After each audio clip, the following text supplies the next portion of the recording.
حماد نیازی صاحب 1 اگست 1984 کو پیدا ہوئے اور آپ کا تعلق تلہ گنگ پنجاب پاکستان سے ہے۔ آپ نے ایم ایس جیولوجی جامعہ پنجاب سے کیا، ایم اے اردو اور ایم فل اردو جامعہ سرگودا سے کیا۔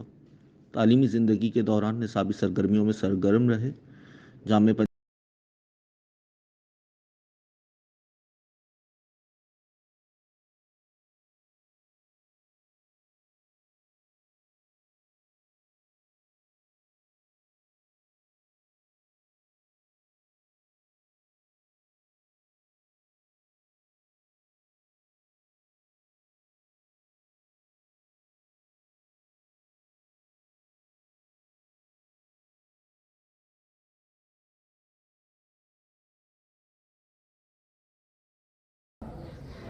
آداب حماد صاحب۔ جی بھائی، بہت شکریہ آپ کا کہ آپ نے ہمارے لیے وقت نکالا، اور بہت بہت مبارکباد آپ کو کہ آپ کو آپ کی کتاب کے لیے انتخاب بھی کیا گیا اور آپ اس کے ونر بھی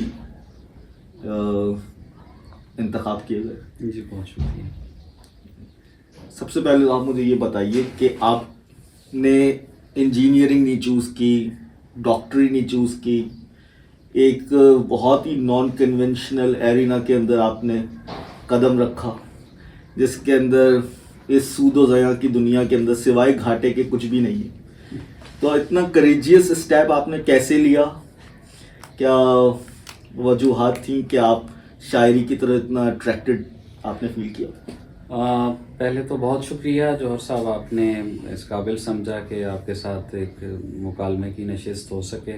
عمومی طور پر ہمارے ہاں جو ایک روایت ختم ہوتی جا رہی ہے، وہ ایک اچھا تخلیقی مکالمہ ہمارے معاشرے سے اب بہت ہی اٹھا لیا گیا ہے، اور ہم اس طرح کی ڈیبیٹس سن رہے ہوتے ہیں، ان کا نہ کوئی سر ہوتا ہے نہ پیر ہوتا ہے۔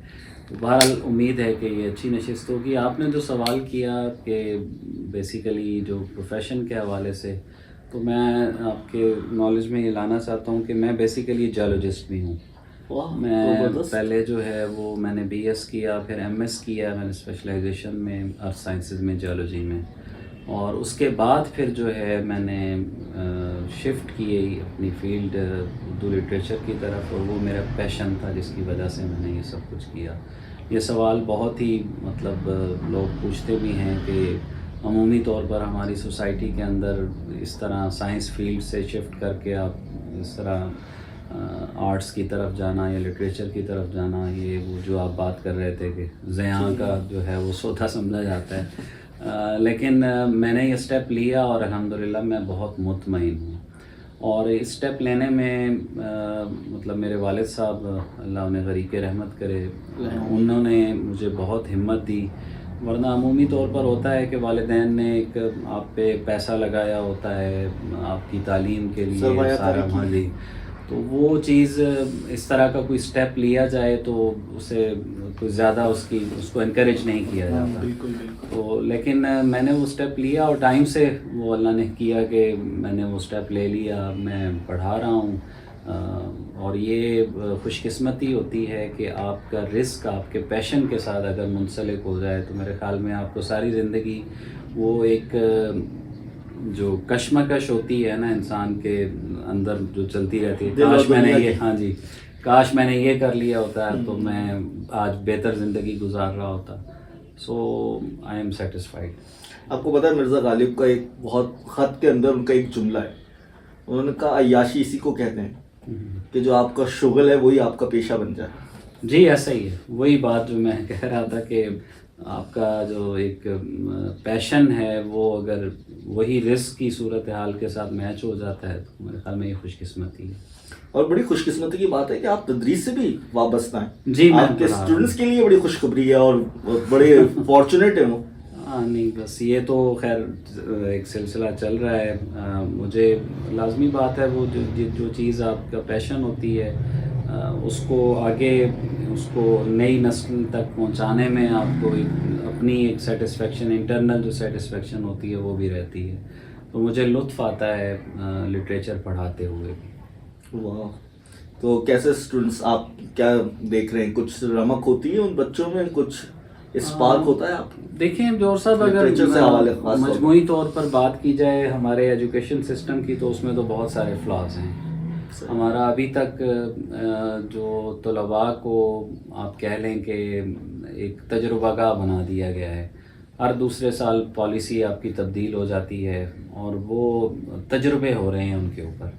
اس کی وجہ سے جو ایک پراپر ایک ایجوکیشن سسٹم ہونا چاہیے تھا، ہمارا تعلیمی نظام، اس کے اندر جو بہتری لانی چاہیے تھی وہ ابھی تک نہیں آ سکی.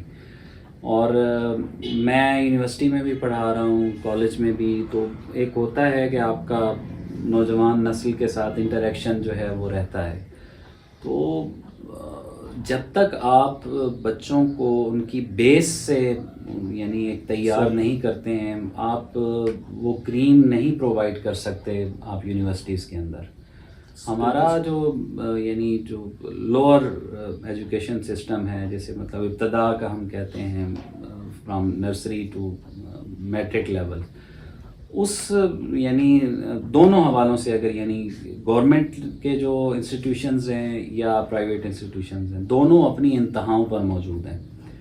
تو وہ ایک طالب علم کے اندر ایک علم کی ایک خواہش ہے، جو اس کے اندر لگن ہے، جو للک ہے، وہ پیدا نہیں ہو پاتی ہے. اور اس میں ہمارے اساتذہ کرام کی بھی مہربانیاں ہیں، میں اسے مہربانی ہی کہوں گا. بالکل صحیح کہہ رہے ہیں کہ وہ بہت آئرنی ہے اس چیز کو پروڈیوس نہیں کر پا رہے. تو بہت کم اسٹوڈنٹس ایسے آتے ہیں کہ جن میں آپ کو ٹیلنٹ نظر آتا ہے، جن میں آپ کو پیشن نظر آتا ہے، جو لفظوں کی تہذیب کے ساتھ زندہ رہنا جو ہے نا وہ جانتے بھی ہیں اور خواہش بھی رکھتے ہیں. میں بھی یہ سمجھتا ہوں، بالکل میرا بھی تدریس سے کیونکہ تعلق ہے، تو میں یہ سمجھتا ہوں کہ سونا، چاندی، پلیٹینیم، یہ دھاتیں اتنی قیمتی نہیں اتنا کہ ایک سیکھنے والا ذہن قیمتی ہے. اور ہمارے جو اساتذہ ہیں ان کو ظاہر سی بات ہے کہ اپنے آپ کو پریپیئر کرنا چاہیے کہ وہ ان کے ساتھ جب مکالمہ کریں تو ان کی تہذیب نفس کی بہتری کا باعث بنے. اب آپ سے ایک سوال یہ ہے کہ آپ شاعری سے کیسے متعارف ہوئے؟ شاعری سے تو تعارف بچپن سے ہی ہو گیا تھا. گھر سے ہی میرے والد صاحب، میں نے تذکرہ کیا، وہ بلکہ والد صاحب کو بھی ایک انہیریٹڈ ایک چیز انہیں میسر آئی. ہمارے دادا جی جو تھے وہ کتاب سے عشق کرنے والے انسان تھے. کیا خوبصورت بات. ٹھیک ہے. اور گھر میں ہی انہوں نے یعنی ایک ہوتی ہے آپ کی تربیت سٹارٹ ہو جاتی ہے، تو وہی چیز آگے چل کر میرے والد صاحب میں آئی. میرے چچا بھی رائٹر ہیں، ڈاکٹر اجمل نیازی، آپ نے شاید نام سنا ہو، اللہ نے غریق رحمت کرے، وہ بھی اب اس دنیا میں نہیں رہے. تو وہ ایک لٹریری فگر رہے ہیں ہماری، وہ میرے سگے چچا تھے. تو چچا بھی لکھتے تھے، میرے والد صاحب بھی لکھتے تھے، وہ بھی شعر کہتے تھے. پھر دوسرے جو چچا تھے وہ بھی شعر کہتے تھے. تو تینوں یعنی آپ کہہ لیں کہ بھائی جو ہے وہ شعر کے ساتھ وابستہ تھے. تو بچپن سے ہی والد صاحب، ہمیں 5ویں 6ٹھی میں ہوتے تھے تو والد صاحب حافظ شیرازی کے شعر سنانا، سعدی کی حکایات سنانا. اچھا، پھر باقاعدہ وہ لیو کرتے تھے. وہ ہم ابھی بھی ہمارے یعنی اس میں شعور میں وہ چیز موجود ہے کہ جب والد صاحب ہمیں شعر سنا رہے ہوتے تھے تو ہم محسوس کر رہے ہوتے تھے کہ یہ شعر جو ہے نا وہ اس کے اندر جو لفظ ہیں وہ موو کر رہے ہیں. واہ. ٹھیک ہے. تو وہ چیز جو ہے وہ شروع سے ہی ہمیں انہیریٹڈ، یہ خوش قسمتی تھی میری بھی. ہمارے گھر میں تینوں بھائی جو ہیں وہ لٹریچر کے ساتھ وابستہ رہے. میرے دوسرے بڑے بھائی ہیں محمد بن اکبر، وہ پنجابی شعر کہتے ہیں، بہت اچھی غزل کہتے ہیں. ٹھیک ہے. تو وہ گھر سے ہی آپ کہہ لیں کہ ایک چیز شروع ہوئی اور وہ لے کر آگے چل رہے ہیں ہم. مجھے انیس کا مصرع یاد آ رہا ہے کہ عمر گزری ہے اسی دشت کی سیاحی. واہ. اچھا. اور پھر آپ کب کس عمر میں آپ نے شعر کہنے شروع کیے؟ مجھے یاد پڑتا ہے، ویسے تو ٹوٹا پھوٹا لکھنا تو میں نے شروع کر دیا تھا میٹرک میں، لیکن جو پہلا باقاعدہ جسے آپ کہہ سکتے ہیں کہ وہ جو شعر تھا وہ FSC میں نے جو ہے وہ کہا تھا.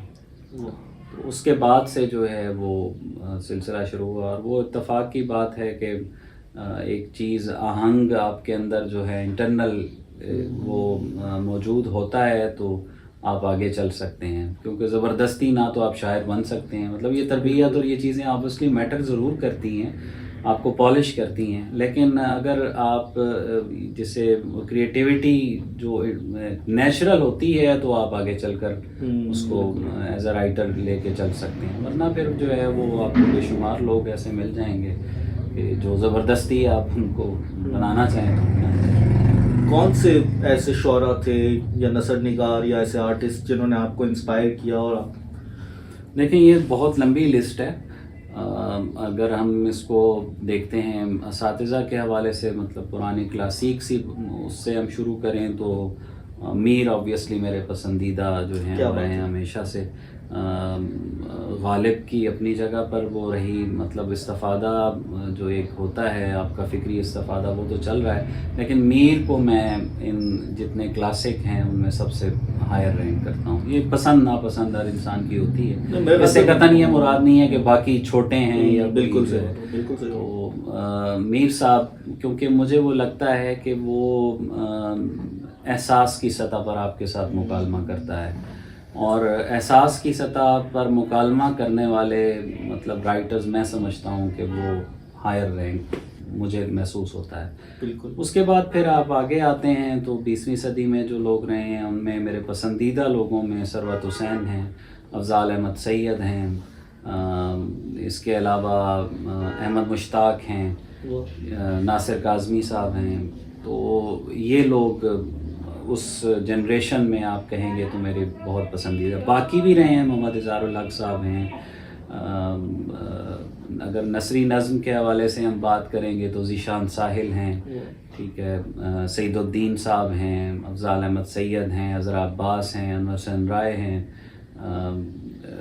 ابرار احمد صاحب مجھے بہت پسند تھے، نسرین انجم بھٹی صاحبہ ہیں. کیا بات ہے. ٹھیک ہے. تو یہ تمام لوگ جو ہیں میری انسپائریشن بھی رہے ہیں، میں نے ان سے سیکھا بھی ہے، اور ابھی بھی مطلب ایک سلسلہ ان سے جاری ہے. بلکہ افضال صاحب وغیرہ سے تو بھی آنا ہوا کراچی میں، تو ان سے تو مل کے ویسے ہی ایک اندر سے وہ جو ہے نا خوشی محسوس ہوتی ہے. ہر دفعہ جب بھی کبھی کراچی آئے ہوں تو یہ ہو نہیں سکتا کہ ان کی زیارت نہ ہو. یہ کچھ لوگ ہیں. پھر بعد میں 80s کی دہائی میں آتے ہیں تو ہماری جو غزل کے جو شعراء ہیں ان میں مطلب عباس تابش صاحب ہیں، شاہین عباس ہیں. شاہین عباس کیا؟ ٹھیک ہے. شاہین عباس کے علاوہ 80s میں مطلب آپ دیکھتے ہیں تو اب میں نام جو ہے نا وہ بعض اوقات آفتاب حسین ہیں، ضیاء الحسن صاحب ہیں، حمیدہ شاہین ہیں. مطلب ایک لمبی لسٹ ہے، کاؤنٹ کر لیے. یہ سوال اسی وجہ سے جو ہے نا وہ بعض اوقات ہو جاتا ہے، بعض دوست بھی ناراض ہو جاتے ہیں کہ جو ہے نا وہ تذکرہ نہیں. لیکن بہت سارے لوگ ہیں جن کو، ادریس بابر کا نام میں لینا بھول گیا، میرے مطلب پسندیدہ شاعروں میں ہیں. اور پھر 90s میں شناور اسحاق صاحب ہیں، عامر سہیل ہیں، اچھا اختر عثمان صاحب تھے. اس کے علاوہ آپ نے غزل کا انتخاب کیوں کیا؟ آپ کو جو زیادہ حصہ ہے نہیں، میں نے غزل کے اوپر ابتدا تو میری نظم سے ہوئی تھی. میں شروع میں نظمیں ہی کہتا تھا، تو لیکن پھر بعد میں جو ہے وہ غزل کے ساتھ ایک بن گیا. ہاں جی، بن گیا. عماد صاحب، آپ کی نگاہ میں میرے خیال سے تمام جو آرٹ کی فارمز ہوتی ہیں وہ آپ کو کسی نہ کسی حد تک اپیل کرتی ہیں، مصوری بھی، موسیقی بھی اور نثر بھی. تو کون سے نثر نگار ہیں جو آپ کی توجہ؟ دیکھیں نثر نگاروں میں بھی اگر آپ افسانوی نثر کی بات کرتے ہیں تو فکشن میں میرے پسندیدہ نیر مسعود صاحب رہے ہیں. کیا بات ہے. اور نیر مسعود صاحب کے علاوہ اسد محمد خان ہیں اور انتظار حسین ہیں. یہ لوگ میرے مطلب فیوریٹ آپ کہہ سکتے ہیں. انتظار صاحب کی تو آپ، مجھے لگتا ہے کچھ اثر ہے آپ کے اوپر ان کی نثر کا، کیونکہ جس طریقے سے وہ پرندوں کو، موسموں کو، گھروں کو، اسپیسز کو، اور ایک پوئٹک آف اسپیسز آپ کی شاعری کے اندر بھی ہمیں دکھائی دیتی ہے، بلکہ بہت نمایاں ہے. ہاں نہیں، وہ تہذیبی جو ایک ریپریزنٹیشن ہے وہ انتظار صاحب کے ہاں جو ملتی ہے. اچھا یہی معاملہ پھر نیر مسعود صاحب کے ہاں بھی آپ کو ملتا ہے. تو یہ نیچر کے ساتھ بڑا میٹر کرتا ہے کہ آپ کے جو پسندیدہ لوگ ہیں ان کے کہیں نہ کہیں آپ کی انسپائریشن بھی ہوتی ہے اور آپ اس سے کچھ نہ کچھ استفادہ کر رہے ہوتے ہیں اور ایک قلبی وابستگی بھی ڈیولپ ہو جاتی ہے. اس کے علاوہ مطلب آپ اگر یعنی فکشن سے ہٹ کر دوسری نثر کی بات کریں تو یوسفی صاحب میرے پسندیدہ ہیں اور کیا کمال ان کے دسترس ہے زبان کے اوپر. باقی اگر انٹرنیشنل لٹریچر کے حوالے سے بات کی جائے تو مارکیز میرے پسندیدہ رائٹر رہے ہیں. اور کون سا ناول یا ناول ان کا آپ کو پسند ہے؟ ویسے تو 100 Years of Solitude جو ہے وہ فیوریٹ بلکہ آل ٹائم فیوریٹ آپ کہہ سکتے ہیں وہ ان کا کام ہے. اور اس کے علاوہ بھی بہت سارے مطلب نزار قبانی ہیں, رسول حمزہ توف ہیں, یہ میرے پسندیدہ لوگوں میں ہیں. کچھ ابھی میں ٹرانسلیشنز کر رہا ہوں اب نثر کے علاوہ بھی, مطلب یہ شاعری سے جو ہے نا کچھ تراجم کر رہا ہوں. فلسطین کے ایک شاعر ہیں نجوان درویش, ان کی نظموں کا ترجمہ کیا ہے میں نے ابھی, انشاءاللہ یہ چھپ جائے گی کوئی مہینے تک. ان کی نظموں کا ایک پورا یعنی مجموعہ ہے. اور اس سے پہلے میں نے ابھی آذربائیجان کے ایک علوی بنیاد زادے ہیں, حریت پسند شاعر ہیں, ان کی نظموں کی ٹرانسلیشن کی ہے, وہ چھپ چکی ہے. تو مطلب ایک سلسلہ مطالعے کا چلتا رہتا ہے. وہ کیا کہتے ہیں کہ سمندر میں سے ایک قطرہ جو ہے وہ اس کے برابر کچھ یعنی مطالعہ ہے اور چل رہا ہے. زبردست. یہ تو خیر سلسلہ جاری ہی رہتا ہے ہمارا. اور یہ میں اب آپ کی جب نظمیں زیر مطالعہ تھی میرے, تو میں ایک دو چیزیں میں نوٹس کر رہا تھا. خاص طور پہ آپ نے تنہائی کو جس طریقے سے محسوس کیا ہے اور جس طریقے سے اسے بڑھتا ہے, اور پھر کریٹیو لیول کے اوپر جس طریقے سے آپ نے اسے آرٹیکولیٹ کیا ہے, وہ کمال ہے. بہت بہت تنہائی جو نظم تھی آپ کی, اس نے تو مجھے بہت فیسینیٹ کیا. بہت کمال نظم لکھی آپ نے. وہ کیا آپ کو لگتا ہے کہ ہمارے جو شاعر ہیں وہ اس طرح کے ڈارک جو ایموشنس ہوتے ہیں, ہماری فیلنگس ہوتی ہیں, انہیں سیلیبریٹ کرتے ہیں؟ انہیں جیسے عمومی طور پر لوگ ہمیشہ ہیپینس کو ڈیزائر کرتے ہیں, لیکن ہمارے شاعر گریف کو, مورننگ کو سیلیبریٹ کرتے ہیں, اس کو ایکسیپٹ کرتے ہیں. ہاں نہیں, یہ تو خیر یہ ہر شاعر کے ہاں یہ اس طرح نہیں ہوتا. بیسیکلی تو ڈیپینڈ کر رہا ہے کہ آپ اپنے تخلیقی تجربے کو آرٹ بنا پائے ہیں یا نہیں بنا پائے. صحیح, ٹھیک ہے. اب تنہائی کا تجربہ ہر انسان کا مختلف ہوتا ہے. میرا مختلف ہوگا, آپ کا مختلف ہوگا, کوئی اور یہاں پہ موجود ہوں گے تو ان کا مختلف ہوگا. اسی طرح رائٹرز کے ہاں بھی آپ کو مختلف جو جس طرح کے آپ امیجز کی بات کر رہے ہیں, تو ہر امیج ہر انسان کے ہاں مختلف نظر آتا ہے. اب سوال میرا جو ایک زندگی کا ایک نظریہ رہا ہے کہ آپ کو اپنا تخلیقی تجربہ بیان کرنا چاہیے اپنی شاعری کے اندر, یا جو بھی آپ کسی بھی فنون لطیفہ سے منسلک ہیں, آپ کو اپنے تخلیقی سچ کو بیان کرنا چاہیے. اور انڈیویجویلٹی کی اگر ہم بات کرتے ہیں تو آپ کی انڈیویجویلٹی کی ابتدا ہی آپ کی سچ کے ساتھ ہو جاتی ہے. بہت خوبصورت. جس دن آپ نے اپنا سچ لکھنا شروع کر دیا تو وہ آٹومیٹیکلی وہ دوسروں سے مختلف ہوگا. مطلب یہ ہو نہیں سکتا کہ میرا سچ آپ کا 100% سچ ہو. بالکل. تو میں اگر وہ لکھنا شروع کر دوں اور اس کو اگلا اس کی نیکسٹ سٹیج ہوتی ہے کہ آپ کے اندر وہ آرٹسٹک اپروچ موجود ہے کہ آپ اس کو آرٹ بنا کے پیش کر پا رہے ہیں یا نہیں بنا. مطلب ایک خبر بنا کر پیش کرنے میں اور ایک آرٹ بنا کر پیش کرنے میں وہ فرق ہوتا ہے. بالکل بالکل. تو ایز اے رائٹر میں سمجھتا ہوں کہ رائٹر کو اس کے اندر جو ہے جہاں پر اس کو تخلیقی تجربہ اس کا ہونا چاہیے, ساتھ ہی ساتھ اس کے اندر ایسی یا اتنی آرٹسٹک اپروچ ہونی چاہیے کہ وہ اس کو ایک بہترین آرٹ پیس کی صورت میں لوگوں کے سامنے پریزنٹ کر سکے. بالکل, ایک جمالیاتی سلیقہ مندی سے جی اپنی بات کو وہ پیش کرے. یہ ویرانوں سے, صحن سے, گھر سے, دیوار سے, کھڑکی سے, دریچوں سے, منڈیر سے کوئی خاص تعلق ہے آپ کا؟ خاص تعلق اتنا پری آکوپیشن کیوں ہے؟ اور اس طریقے سے آپ نے ان کو ایز اے میٹافور بھی استعمال کیا ہے. بعض جگہ آپ ایسا لگتا ہے پروجیکٹ کر رہے ہیں اپنی فیلنگس کو اس کے ذریعے, ان کے ذریعے. اچھا, اس میں جو بھائی بنیادی طور پر میں نے چونکہ انہی گھرانوں میں آنکھ کھولی ہے، کچی مٹی کے گھروں کے اندر میری پرورش کی ابتدا ہوئی تھی، اور اقدار کی پوری جو ایک تنزلی ہوئی ہے ہمارے پچھلے 15-20 سالوں کے اندر، ایک ٹرانزیشن ہم جنریشن ہے بیسیکلی، جس نے دو مختلف یعنی زمانوں کو اور یعنی معاشرت کو جو ہے وہ دیکھا ہے، اس میں سے گزرے ہیں اور ابھی بھی گزر رہے ہیں بائی دا وے.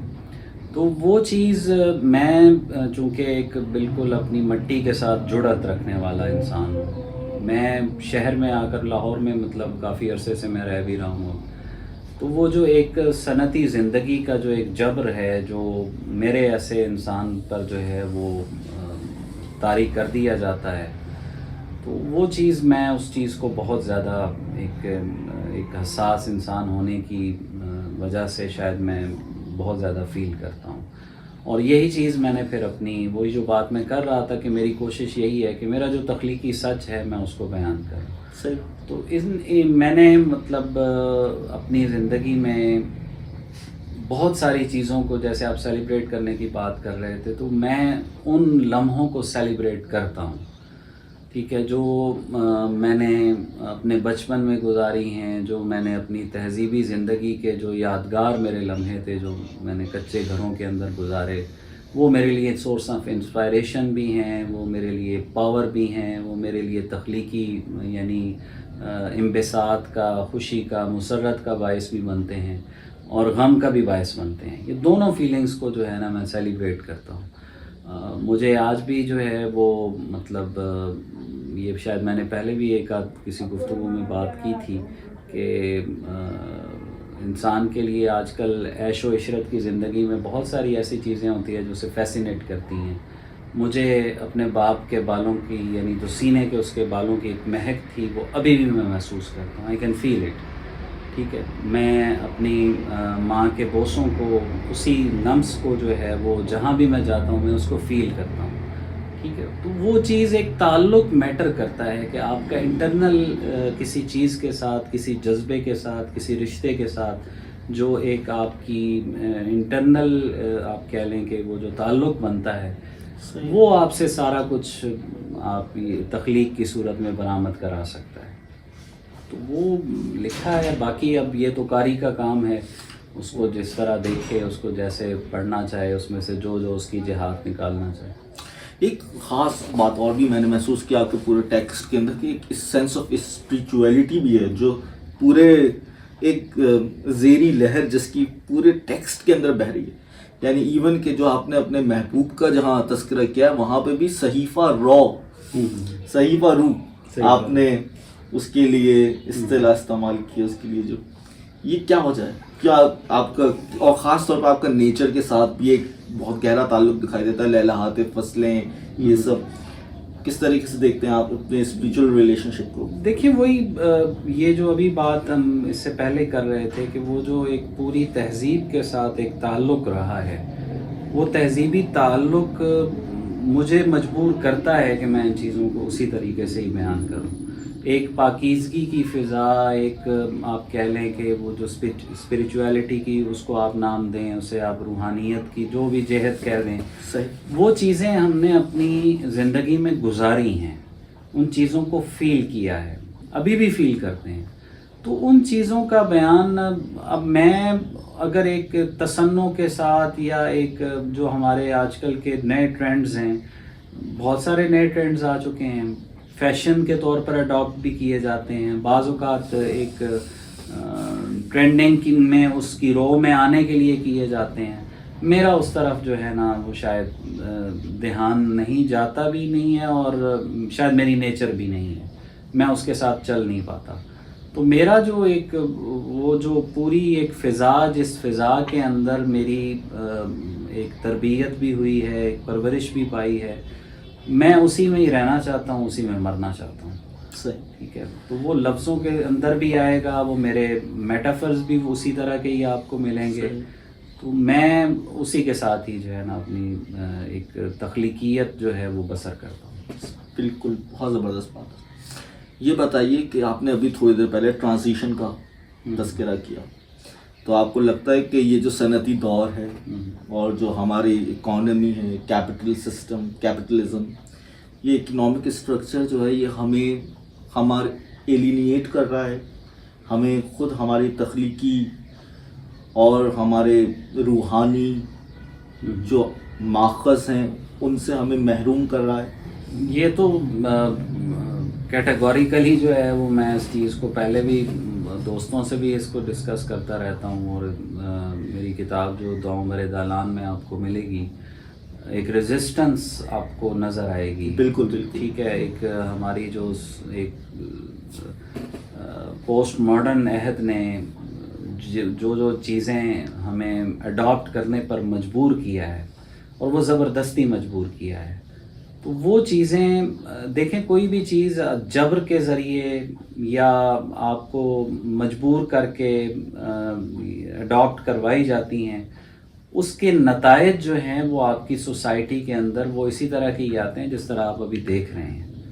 آپ کو نیچرل زندگی سے فطری جو وابستگیاں ہیں، فطری خواہشات ہیں، ان سے آپ کو زبردستی دور کیا جائے گا تو اس کے نتائج انارکی کی صورت میں ہی ظاہر ہوتے ہیں.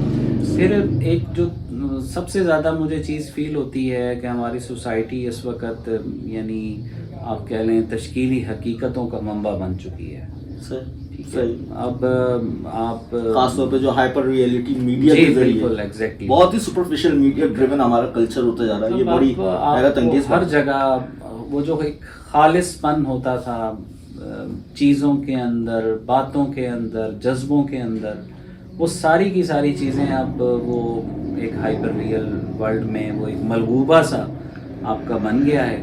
آپ کو جب چاہے ایک یعنی اس کے ہائپر ریئل امیج کے ساتھ آپ کے جذبات کو ابھار دیا جاتا ہے، ان جذبات کو بٹھا دیا جاتا ہے.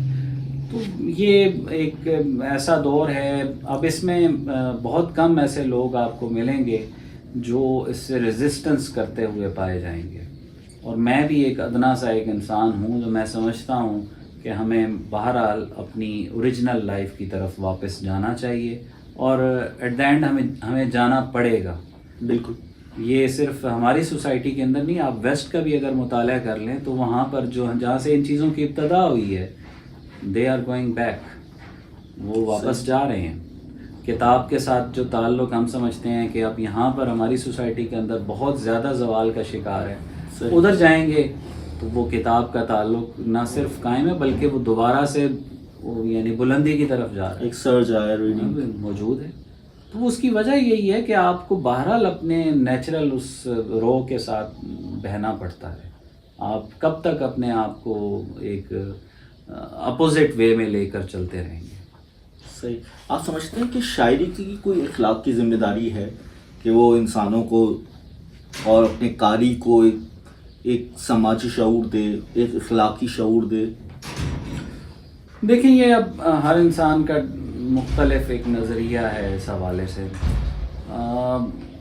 جہاں تک بات ہے سماجی ذمہ داری کی تو میری نظر میں ہے. آپ ایک جس مقام پہ آپ بیٹھے ہوتے ہیں، آپ نے لوگوں کو شعور تو بہرحال دینا ہے. ٹھیک ہے. اب آپ کیا پریزنٹ کر رہے ہیں، آپ کیسے پریزنٹ کر رہے ہیں، ٹھیک ہے، کیوں پریزنٹ کر رہے ہیں، آپ کے اندر یہ کلیئرٹی اگر نہیں ہوگی تو آپ نے نیکسٹ آنے والی جنریشن کو کیا دینا ہے. اب سوال یہاں پہ بہت سارے لوگ کرتے ہیں کہ ہمارا کام یہ نہیں ہے کہ میں اس سے مراد یہ نہیں ہے کہ میں ان کو نیک بنانا شروع کر دوں یا میں ان کو جو ہے نا بدی کی طرف لانا شروع کر دوں. میرا کام یہ ہے کہ میں جو سمجھ رہا ہوں کہ میری ایک سوسائٹی کے اندر بطور انسان جو ذمہ داری بنتی ہے، میں اس کو کم از کم ایک رائٹر ہوں. اور رائٹر جو ہوتا ہے وہ نہ تو وہ نارمل انسان نہیں ہے. ٹھیک ہے. وہ آپ اس کو سپر نارمل کہہ سکتے ہیں یا ایب نارمل کہہ سکتے ہیں. صحیح. ٹھیک ہے. ایب نارمل ان سینس کہ وہ عمومی جو حدود ہیں ان کے دائرے سے باہر نکل کے سوچتا ہے. ٹھیک ہے. تو آپ یعنی اگر تو یہ کام نہیں کر سکتے ہیں تو پھر یا تو آپ بالکل انکار کر دیں کہ یہ میری ذمہ داری نہیں ہے، اور اس سے آپ کتنا انکار کر سکتے ہیں. بالکل. آپ کی پوری جنریشنز جو ہیں وہ آپ کے فنون لطیفہ سے، آپ کے رائٹرز سے وہ انسپائریشن لیتی ہے. آپ کے پڑھے ہوئے کو یعنی آئیڈیالائز کرتی ہے. بالکل. میں مطلب اگر پڑھتا ہوں کسی کتاب کو یا کسی رائٹر کو تو میں اس کے افکار کو، اس کے لکھے ہوئے کو بطور انسپائریشن لے رہا ہوں. ٹھیک ہے، تو میں انسپائر ہوں گا. جیسے میں نے بات کی کہ میں اپنے والد سے انسپائر ہوا، میرے والد دادا سے انسپائر ہوئے، تو یہ جنریشنز کا سفر ہوتا ہے، ایک چین بن رہی ہے. ٹھیک ہے. تو آپ اگر ایک سوسائٹی کو بنانا چاہتے ہیں، اس کی تعمیر چاہتے ہیں، تو پھر لازمی بات ہے آپ کو اپنی ذمہ داری کا احساس ہونا چاہیے. آج کل کے رائٹرز کے اندر یہ چیز بہت کم ہے، اس چیز کا احساس. بعض اوقات آپ یعنی ایک میڈیا میں اپ ہونے کے لیے، رینکنگ کے لیے، شہرت کی اس میں خواہش میں بعض اوقات جو ہے نا وہ آپ اپنی ذمہ داری کا احساس نہیں کر رہے ہوتے کہ آپ جنریشن کو کیا دے رہے ہیں. بالکل. یہ بہت میٹر کرتا ہے. اچھا، میں نے محسوس کیا کہ آپ نے جو اپنا انٹروڈکشن لکھا ہے کتاب کا، اس کے اندر ایک جگہ لکھا ہے کہ ایک ناقدری کا احساس ہے. آپ کو لگتا ہے کہ آپ کا قاری جو ہے یا تو وہ پاسٹ میں، یا آپ ایکسپیکٹ کرتے ہیں کہ نہیں پریزنٹ میں اور فیوچر کے اندر ایک میرا مجھے قاری ملے گا، ایک سنجیدہ سننے والا، یا آپ کو لگتا ہے کہ یا ایک طرح کا پیسمزم ہے، ایک ڈیسپیئر ہے، ایک مایوسی ہے؟ نہیں، مایوسی کسی حد تک وہ بات وہی ہے نا کہ آپ جو کچھ دیکھ رہے ہیں اس وقت، میں ایک حساس انسان کے طور پر اس سے کیا لے رہا ہوں. ٹھیک ہے، جہاں آپ دیکھتے ہیں کہ ایک بالکل نان ڈیزرونگ آدمی ہے، ایک نان ڈیزرونگ آرٹ ہے، اس کو آپ جو ہے وہ ایک بڑے آرٹ کی صورت میں ایلیویٹ کر کے پیش کر رہے ہوں. صحیح بات ہے. ٹھیک ہے، تو وہاں پر ایسے لوگ جو اپنا ایک تخلیقی سچ بھی لکھ رہے ہوں، اپنی یعنی ایک معاشرے کے ساتھ، مٹی کے ساتھ اپنی اس کے ساتھ جڑت رکھتے ہیں، ٹھیک ہے، ان کو اس طرح سے نیگلیکٹ کریں گے تو وہ دیکھیں تخلیق کار آدمی کوئی بھی آرٹسٹ ہے، ٹھیک ہے، آپ بھلے مصور ہیں، بھلے آپ موسیقار ہیں، بھلے گلوکار ہیں، بھلے رائٹر ہیں، کوئی بھی آپ فنون لطیفہ سے ہیں، ہر تخلیق کار کے اندر ایک نیچرل انسٹنکٹ ہوتا ہے کہ آپ کو یہ موجود ہوتا ہے کہ آپ کی کریٹو جو بھی آپ پیس پریزنٹ کر رہے ہیں اس کو سراہا جائے. بالکل. ٹھیک ہے، یا سراہا نہ جائے تو کم از کم اس کا اظہار یہ کیا جائے کہ یہ اس کا کام ہے، ریکگنیشن. ٹھیک ہے، وہ جب ایک جینوئن تخلیق کار کو نہیں ملتی ہے تو پھر آبویسلی اس کی مثالیں آپ کے سامنے ثروت حسین کی میں بڑی ایک واضح مثال کے طور پر پیش کرتا ہوں. بہت سارے ایسے رائٹرز بھی آپ کو ملیں گے جو آپ ایک یعنی مین سٹریم پر جو لوگ موجود ہوتے ہیں ان سے اگر آپ کمپیئر کریں، ٹھیک ہے، تو آپ کو بڑا واضح ڈفرنس نظر آتا ہے کہ جو ایک اعلیٰ آرٹ ہے یا ایک سنجیدہ لکھنے والے لوگ ہیں وہ شاید اس مین سٹریم میں فال نہیں کر رہے ہوتے. تو اس طرح کی جب یہ صورتحال کوئی بھی حساس تخلیق کار دیکھتا ہے تو اس کے اندر کہیں نہ کہیں تو یہ چیز باہر آتی ہے. میں ایک انٹرویو دیکھ رہا تھا، انتظار صاحب کا BBC والوں نے لیا تھا، تو انہوں نے کہا کہ مجھے اس بات کا دکھ نہیں ہے کہ مجھے اس طرح سے سراہا نہیں کیا جیسے سراہا جانا چاہیے تھا، اور ہمارا بہت ہی سب اسٹینڈرڈ لٹریچر ہے، وہ آپ جائیں کسی کلاس کے اندر بچوں سے پوچھیں کہ بھائی کون سے تخلیق کار ہیں جن کو آپ نے پڑھا ہے، اور وہ چند ایک نام جو ہیں وہ آپ کو ضرور سننے کو ملیں گے. تو انہوں نے کہا یہ اچھا ہی ہوا کیونکہ جو ہم لکھ رہے ہیں اس کے نتیجے میں حکومت ہمارے اوپر سینسرشپ ہی لاد دیتی، امپوز کر دیتی. تو جو واقعی آپ نے جیسے بھی کہا کہ جو واقعی ریڈیکل کام ہے اس کو پس پش ڈال دیا جاتا ہے، اور جو غیر سنجیدہ اور بالکل ٹریویل چیزیں ہیں ان کو آپ فور فرنٹ کے اوپر لے آتے ہیں. تو بہت واقعی یہ تو بہت ہی افسوسناک بات ہے.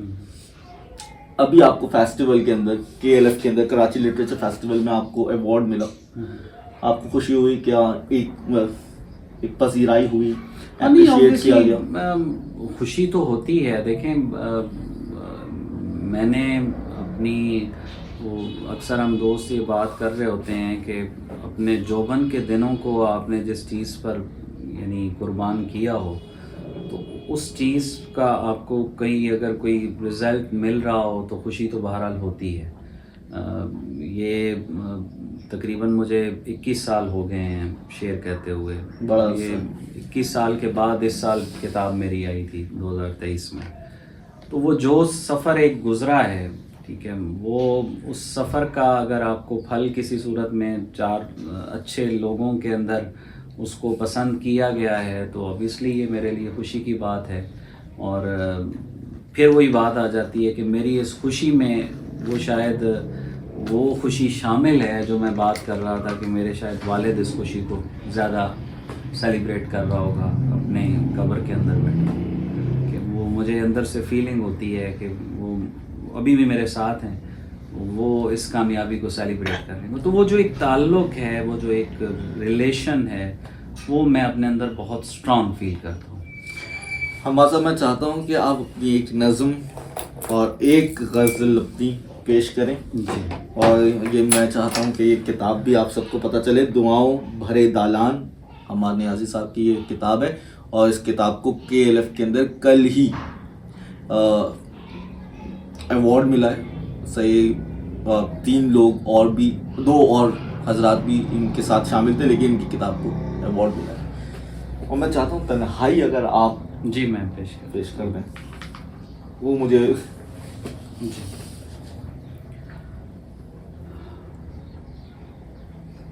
تنہائی کے پاؤں نہیں ہوتے، اگر ہوتے تو ہمارے سینوں پر اس کے نشان رہ جاتے. کیا کہتے ہیں. تنہائی کی آنکھیں نہیں ہوتی، اگر ہوتی تو ہماری خالی اور اداس آنکھیں دیکھ کے اندھی ہو چکی ہوتی. واہ واہ واہ واہ. تنہائی کا دل نہیں ہوتا، اگر ہوتا تو اس میں ہماری رائیگانی دھڑک رہی ہوتی. سبحان اللہ سبحان اللہ. واہ واہ واہ.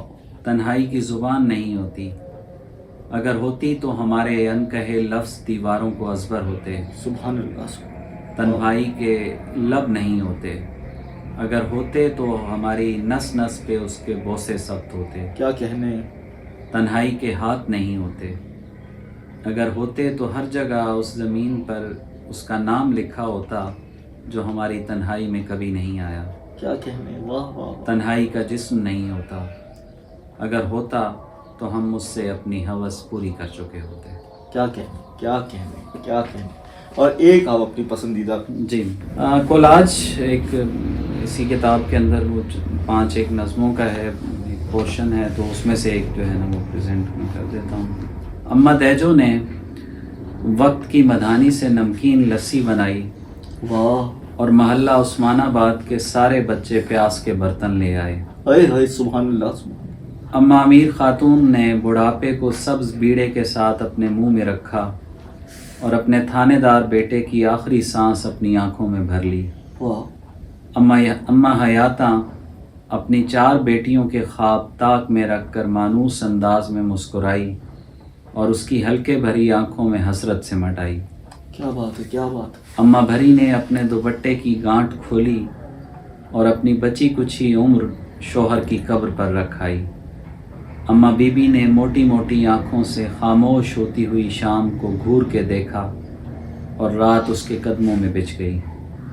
اماں میرا نماز کی چادر کو اپنے بیمار تن سے لپیٹ کر جناح اسپتال سے نکلی اور موسیٰ خیل کے نانگ سلطان والے قبرستان کے اندھیرے میں کھو گئی. اماں سید بی بی نے اپنے چاندی بھرے بالوں سے محلہ ذیلدار کے صدر دروازے کی چابی نکالی اور بڑھاپے کا آخری گیت اس کے ہونٹوں سے گر پڑا. میری ماں نے آیت الکرسی پڑھ کر مجھ پر پھونکی اور میں جلدی میں دعا کا تعویذ غسل خانے کی دیوار پر بھول آیا. کیا کہنے کیا کہنے. بابا نور خان نے نسوار کی بیڑی منہ میں ڈال کے اپنے بیٹے کو 1000 دفعہ دہرائی جانے والی گالی دی اور 70 سال کو اپنے اگال دان میں تھوک دیا. کیا کہ بابا عظیم نے اپنی کلفدار پگڑی سے 80 سال کی گرد کو جھاڑا اور BBC پر نشر کی جانے والی کسی انتقال کی خبر پر آخری بار یہ جملہ کسا: سردار بکواس کرتا ہے بدذات. بابا میجر نے مسجد حق چاریار کے صحن میں آخری نماز خواب میں ادا کی اور مسجد تریڑوں والی کی نوا میں ہمیشہ کے لیے روپوش ہو گیا. کیا کہنے. بابا فیروز بوڑھی ہڈیوں کے گودے میں جذب تھکان کو حلوے کی پلیٹ میں اونڈیل آیا اور بولا سب کہو سبحان اللہ۔ بابا دھومن کے چہرے اور ہاتھوں کی جھریوں میں بیلوں کے سینگ اگائے، مگر وہ اذان پر اذان دیے گیا۔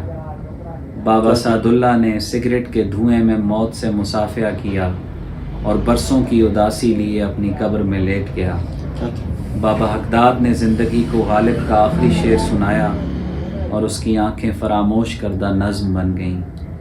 میرے بیٹے نے میری ہلکی داڑھی سے سفید بال کھینچا اور میں کیا کہنے، سبحان اللہ سبحان اللہ، بہت کمال، بہت کمال۔